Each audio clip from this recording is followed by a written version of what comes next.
চাচা, হ্যাঁ দিদার গরুটা খুব ভালো বলো। ওখানটাই তো বাণিজ্য হবে। ঠিক আছে।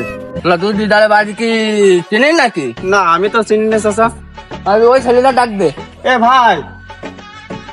ও ভাই কি বলবেন? এই মনি, তুমি কি দিদারের বাড়ি চেনো নাকি? হ্যাঁ হ্যাঁ ভাই, সামনে যে বামে চলে যান। হ্যাঁ ঠিক আছে মনি, যাও তাহলে। হ্যাঁ চল। মনে হয় দিদারের ছেলে দেখতেইছে, তাহলে রিফাদের কথাটা জানাতে হয়।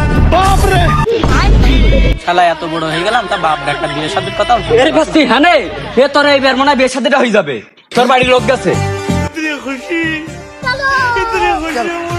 চাচা, এই যে দিদারদের বাড়ি। এটা হ্যাঁ, এটা। ওই দিদার ভাই বাড়ি আছে নাকি? ও ভাই আছো তালি? তো ভাই গরু কোন দিকি?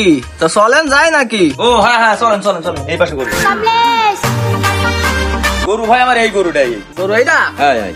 তা গরু তো ভালো, গরু পছন্দ হইস তো। তা ভাই চলেন ছাড়ি দিয়ে আলোচনা করে দাম দর। চলে চলে হাঁটো। গরু তো দেখলাম পছন্দ হয়েছে।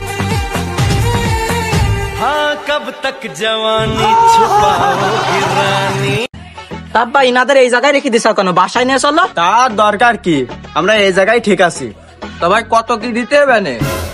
না না না না, আমার কোনো টাকা পয়সা লাগবে না, সোনা দানা কিছু লাগবে না, গাড়ি বাড়িও লাগবে না। আমার জাস্ট এক কাপড়ে আপনার মেয়েটা আর আমার বাড়ি পাঠাই দিলেই হবে। তো দেখতেই এই যে গরু দেখছি।